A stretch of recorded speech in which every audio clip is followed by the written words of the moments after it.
जय हिंद दोस्तों, काल अकेडमी में आप लोग का फिर से बहुत बहुत स्वागत है। आज सोशल सिक्योरिटी ऑफ इंडिया का जो हम टॉपिक लेके चले उसमें हम पढ़ेंगे नमामि गंगे प्रोग्राम के बारे में। नमामि गंगे प्रोग्राम, जैसा कि नाम पता है, नमामि गंगे गंगा नदी से रिलेटेड एक योजना बनाया गया था। जिस प्रकार से हमें पता है कि भारत की जो राष्ट्रीय नदी है गंगा नदी है। ये गंगा नदी बहुत सारे हॉटलाइन है, खासकर नॉर्थ इंडिया के। इस गंगा नदी के कारण ही हमारा जो पूरा नॉर्थ इंडिया है, खासकर हम स्टार्ट करते हैं उत्तराखंड से लेकर पूरा वेस्ट बंगाल तक, तो पूरी तरीके से ये नदी बहुत इंपॉर्टेंट हो जाती है। तो शुरुआत करते हैं कि नमामि गंगे प्रोग्राम शुरुआत का हुआ था, तो मार्च 1995 में इसका शुरुआत हुआ था मोस्टली। लेकिन हमें जैसा पता है कि बहुत सारे प्रोजेक्ट तो काफ़ी पहले स्टार्ट हुए थे, लेकिन ये एक्टिव नहीं थे। लेकिन इसको एक्टिव बनाने का बहुत बड़ा योगदान हमारे नरेंद्र मोदी जी को जाता है कि उन्होंने ये सारी जितने भी प्रोग्राम और स्कीम जो चल रहे थे उसको फिर से रीएक्टिवेट उन्होंने करवाया। जैसा कि मिनिस्ट्री ऑफ वाटर रिसोर्सेज जो है, उन्होंने इसको क्या इम्प्लीमेंट करवाया था। 20,000 रुपया, 20,000 करोड़ रुपया, यानी कि 20,000 करोड़ रुपये जो है 5 साल के लिए प्रोजेक्ट में दिए गए थे। ये 20,000 करोड़ रुपया इस प्रोजेक्ट के तहत क्या करना था, तो जो गंगा नदी को उसको क्लीन करना था और उसी प्रोटेक्ट को क्या करना है, उसको प्रोटेक्ट करना है। क्योंकि निश्चित है कि जो गंगा नदी काफ़ी प्रदूषित धीरे धीरे होती जा रही है, उसको सब शुद्ध साफ करने के लिए ये योजना बनाया गया।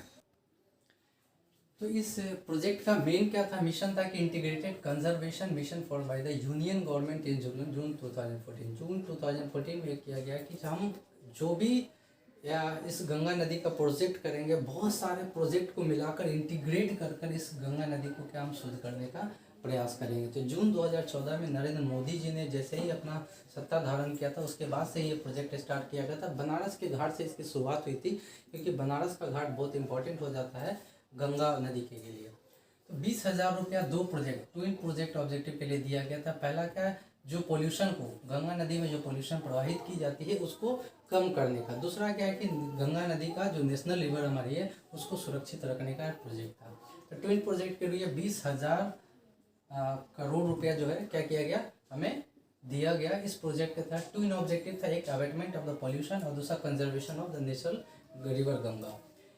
ये जो इम्प्लीमेंटेशन किया गया, ये जनरली क्या गया कि कुछ भाग में बांटा गया। सबसे पहले एंट्री लेवल, जो शुरुआती लेवल शुरुआत किया गया था वो इसको एंट्री लेवल एक्टिविटीज़ कहा गया। जो स्टार्टिंग जो था उसमें क्या डायरेक्ट तुरंत उसी समय दिखने का, ये स्टार्टिंग जो है कि गंगा नदी के घाट को सजाया जाए, साफ किया जाए, स्टार्टिंग था। इसको एंट्री लेवल एक्टिविटीज़ कहा गया। 3 भाग में से हम बांटेंगे। पहला एंट्री लेवल, जो शुरुआत है, जैसे ही करेंगे उसको विजिबिलिटी हमें दिखने लग जाएगा कि इस प्रोजेक्ट काम कर रहा है नहीं कर रहा है। दूसरा मीडियम टर्म एक्टिविटी है, जिसमें 5 साल के बाद ये हमें दिखेगा 5 साल के अंदर में कुछ प्रोजेक्ट, इस प्रोजेक्ट के अंदर काम दिया गया कि गंगा नदी को कैसे साफ किया जाए, किस तरह से प्रिजर्व किया जाए।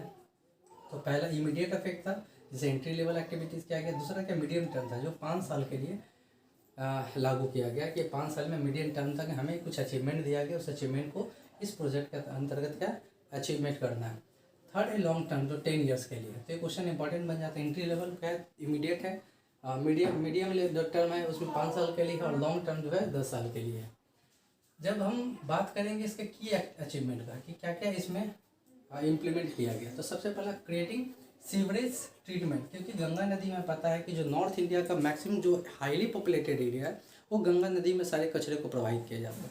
इसीलिए सबसे पहले कि जो भी हम कचरा प्रवाहित तो हो जाएगा ही गंगा नदी में, जो भी प्रवाहित किया उसके पहले गंगा नदी मिलने के पहले इसको क्या ऐसा ट्रीटमेंट किया जाए कि ज़्यादा गंगा नदी को क्या नुकसान ना पहुँचाए। ठीक है, तो क्रिएटिंग सीवरेज ट्रीटमेंट कैपेसिटी। दूसरा creating river front development. River का जो सबसे आगे, जैसे गंगा नदी यहाँ बह रही है, तो इसके साइड में जितने भी सिटीज़ बसे हैं ना, उसका डेवलपमेंट। ये जब डेवलप होगा तो निश्चित है कि इसका भी जो नदी में ट्रीटमेंट वगैरह जो भी प्लानिंग किया जाएगा तो उसको भी डेवलपमेंट मिलेगा, गंगा नदी साफ रहेगी। ठीक है, तो इसमें 71 घाट, 71 घाट को टारगेट किया गया। 70 घाट मतलब क्या होता है, जो नदी के साइड में जो बसा हुआ जो एरिया है उसको घाट कहा जाता है। तो 71 घाट को टारगेट किया गया कि इस नदी को पूरा क्लीन करना है, उसको डेवलपमेंट करना है ना। बहुत सारे हैं, बनारस हो गया, इलाहाबाद हो गया, पटना हो गया, और भी बहुत सारे जो हमारे घाट्स हैं उसको क्या किया गया, इम्प्रूवमेंट किया गया है। फिर अगला है river surface cleaning area. River surface मतलब रिवर का जो ऊपरी भाग है, गंगा नदी का ऊपरी भाग, वो प्रदूषित हो जाता है। कैसे हो जाता है कि जो भी वेस्टेज होते हैं, हॉस्पिटल के हो गए, स्कूल्स हो गए, और जितने भी फैक्ट्रीज इंडस्ट्रीज जो वेस्ट होते हैं, हम क्या करते हैं, डायरेक्ट इसमें प्रवाहित कर देते हैं। तो क्या होता है, गंगा का जो ऊपरी सतह है पूरी तरीके से गंदा हो जाता है। ऑक्सीजन इसके अंदर जा नहीं पाता, तो जो अंदर वाले जो जितने भी एक्वा जो एनिमल्स है उनको क्या नुकसान पहुंचता है। तो सबसे पहले प्लान किया गया जो ऊपर वाला जो सरफेस एरिया है उसको क्लीन किया जाए, छटनी किया जाए, उसको छान कर हटा दिया जाए। ठीक है, तो ये क्या था, river surface cleaning, solid waste material को सबसे पहले हटाया जाए।